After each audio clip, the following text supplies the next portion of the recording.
Huîtres, moules, coquilles Saint-Jacques et bulots, les Français en raffolent. Chaque année, sous l'œil admiratif de leurs voisins européens, ils engloutissent près de 2,2 millions de tonnes de ces coquillages.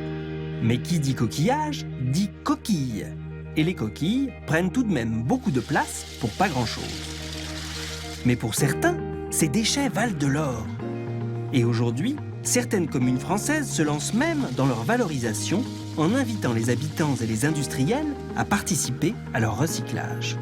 Car une fois broyées, les coquilles peuvent avoir une seconde vie.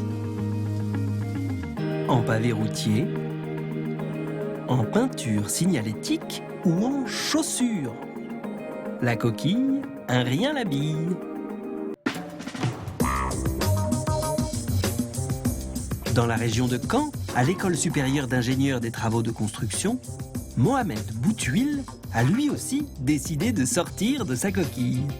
Son idée, transformer ce déchet en pavé routier. On est parti d'un constat simple, c'est que d'un côté, on avait des déchets coquillés et qui, pour nous, pouvaient constituer une ressource.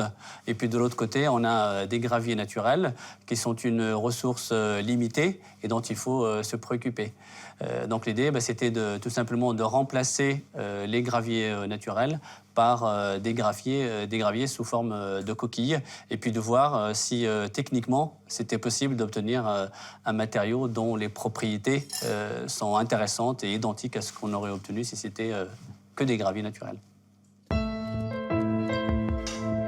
La matière première de ce pavé, ce sont en effet des coquilles d'huîtres, de pétoncles, de Saint-Jacques et de crépidules, les coquillages les plus répandus en Normandie. Première étape pour les étudiants, tamiser les coquilles broyées afin de déterminer la taille des granulés nécessaires à la fabrication du mortier du pavé. En général, on fait du béton avec du gravier, du sable, du ciment et de l'eau. Et nous, on va remplacer le sable par des coquilles assez fines et puis le gravier par des coquilles assez grossières.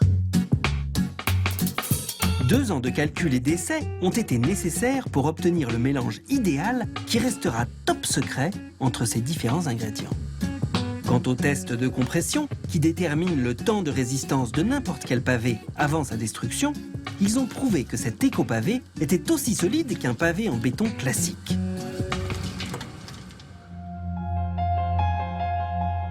Mais la réelle plus-value de ce pavé à base de coquilles, c'est qu'il est drainant, c'est-à-dire perméable aux eaux de pluie. Alors que sur un pavé classique, les fortes précipitations ruissellent, créant engorgement et inondations, ici, comme le montrent ces images sur ce banc d'essai, le pavé absorbe l'eau. Le secret de cette étonnante performance, c'est la multiplicité des vides que les coquilles laissent en se positionnant dans le béton.